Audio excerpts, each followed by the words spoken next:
Coaching centre में आपका स्वागत है। आइए 11th क्लास के फिजिक्स में हम सरल रेखा की गति का समीकरण का अध्ययन करना चाहते हैं। तो आइए देखते हैं। समीकरण में 3 तरह के समीकरण होते हैं। एक v = u + at, दूसरा होता है s = qt + ½ at²। इसी तरह से तीसरा होता है v² = u² + 2as। तो इन्हीं सूत्रों को हम प्राप्त करेंगे। देखते हैं, शुरुआत करते हैं।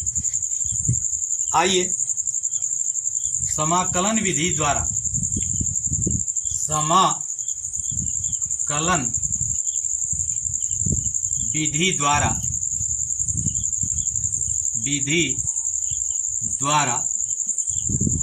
सरल रेखा का समीकरण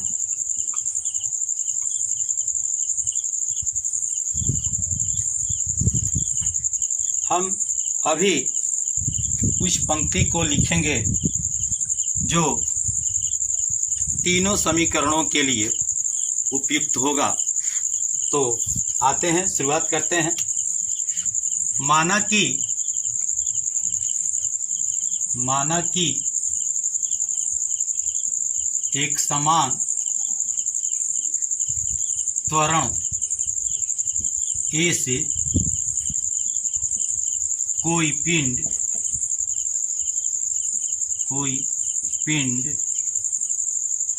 T1 = 0 पर वेग u तथा T2 = T पर पिंड का वेग v2 है, वेग v है। इस पूरे समय अंतराल में पिंड का कुल विस्थापन s है। पूरे समय अंतराल में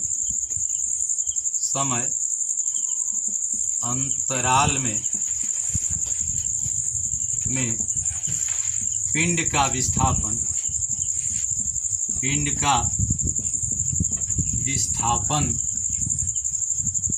s है।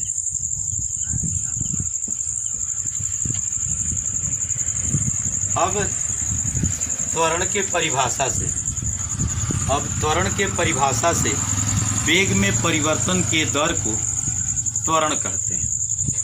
तो लिखते हैं, वेग में परिवर्तन के दर को त्वरण कहते हैं।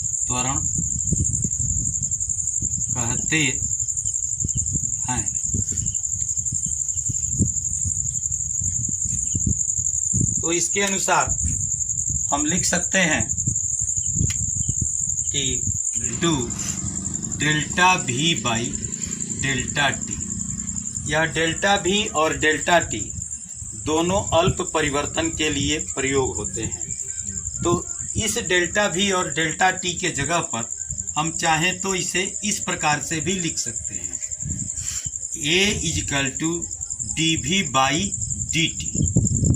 अब यहाँ से क्रॉस मल्टीप्लिकेशन करेंगे। तो क्रॉस मल्टीप्लिकेशन करेंगे तो dV = A dt। अब उचित सीमाओं का प्रयोग करते हुए दोनों तरफ समाकलन करने पर उचित सीमाओं का उपयोग करते हुए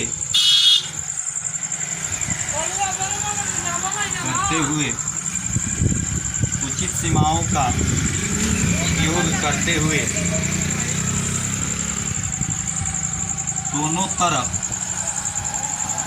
दोनों तरफ समाकलन करने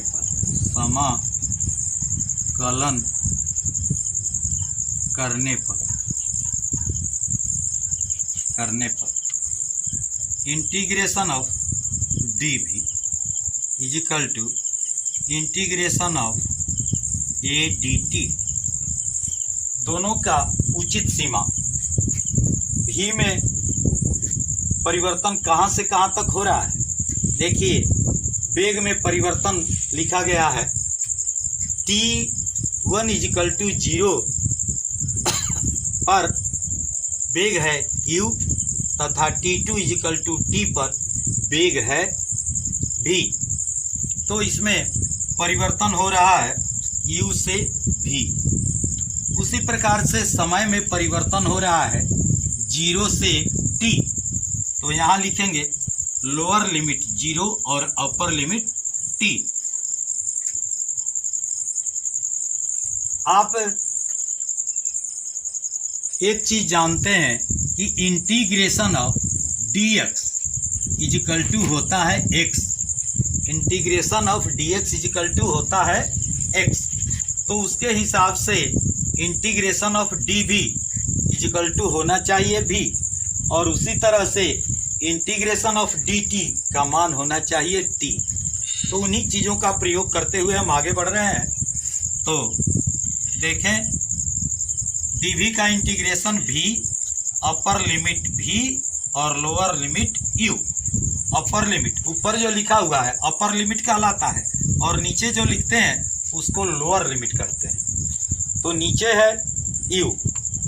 उसी प्रकार से इसमें देखिए एक कांस्टेंट है, बाहर निकाल देते हैं तो dt का इंटीग्रेशन हुआ t, अपर लिमिट t और लोअर लिमिट 0। एक बार अपर लिमिट का मान रखते हैं तो एक बार लोअर लिमिट विथ माइनस, एक बार अपर लिमिट तो दूसरे बार लोअर लिमिट, एक बार अपर लिमिट तो दूसरे बार लोअर लिमिट। आइए देखते हैं अपर लिमिट v, इस v के जगह पर अपर लिमिट का प्रयोग करेंगे v। उसके बाद minus lower limit, lower limit में क्या है u हमने रख दिया। उसी हिसाब से दाहिने पक्ष में भी अपर लिमिट t तो हमने t रखा, लोअर लिमिट 0 तो हमने 0 रखा। अब इसको सिंप्लीफाई कर देते हैं, देखते हैं क्या मिलता है। v माइनस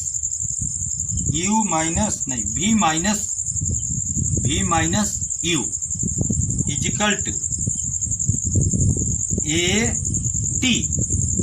इस u को दाहिने पक्ष में ले जा रहे हैं तो हमारा इक्वेशन हो गया v is equal to u plus a t, और यही मुझे प्राप्त करना था। आप देखें v is equal to u plus a t, तो यही प्रथम समीकरण है। इसे फिर से देख लिया जाए एक बार। माना कि समान त्वरण a से कोई पिंड t1 इजिकल टू 0 पर वेग u तथा t2 इजिकल टू t पर पिंड का वेग v है। पूरे समय अंतराल में पिंड का विस्थापन s है। अब त्वरण की परिभाषा से हम लोग जानते हैं कि वेग में परिवर्तन के दर को त्वरण कहा जाता है। इसलिए a is equal to delta v by delta t, delta v by delta t. इस डेल्टा v और डेल्टा टी को हम dv बाई dt भी लिख सकते हैं, क्योंकि डेल्टा v और डेल्टा टी दोनों अति सूक्ष्म परिवर्तन है, उसी प्रकार से dV और dt भी सूक्ष्म परिवर्तन है। अब इसे क्रॉस मल्टीप्लिकेशन किए हैं, यानी तिरछा तिरछी गुना, तो dV is equal to a dt। अब दोनों तरफ हमको इंटीग्रेशन करना है, तो उचित सीमाओं का उपयोग करते हुए दोनों तरफ समाकलन करने पर integration of lower limit u और अपर लिमिट v, क्योंकि प्रारंभिक वेग है u और अंतिम वेग है v, इसलिए लोअर लिमिट u और अंतिम वेग v, अपर लिमिट v। उसी प्रकार से समय के तरफ देखिए, तो समय में है 0 से t तक, तो हमने लिया है लोअर लिमिट 0 और अपर लिमिट t। दोनों तरफ इंटीग्रेशन कर दिए, तो a कांस्टेंट टर्म होने के कारण इसको बाहर निकाल दिए हैं, और dv का इंटीग्रेशन, चूंकि यहाँ हमने लिखा है कि integration of dx is equal to x, integration of dx is equal to x, तो उस हिसाब से dv का integration v, upper limit v और लोअर लिमिट u। उसी प्रकार से हम दाहिने पक्ष में चलते हैं, a dt का, जिस प्रकार से dx का इंटीग्रेशन x होता है, उसी प्रकार से dt का इंटीग्रेशन t होता है। तो dt का integration t, upper limit t और लोअर लिमिट 0। अब उचित सीमाओं को मान को रखते हुए एक बार अपर लिमिट, फिर माइनस, तो फिर लोअर लिमिट का प्रयोग किया। हमने एक बार v की जगह पर v रखा और दूसरे बार माइनस लोअर लिमिट u। उसी प्रकार से दाहिने पक्ष में एक बार अपर लिमिट t को रखा, तो एक बार माइनस के साथ लोअर लिमिट को रखा। अब इसे कोष्ट को हटा देते हैं, तो v minus u is equal to at, और हमारा इक्वेशन भी होता है v इजिकल टू, इस u को दाहिने पक्ष में ले जाइएगा, तो v is equal to u plus at, यही हमें प्राप्त करना था।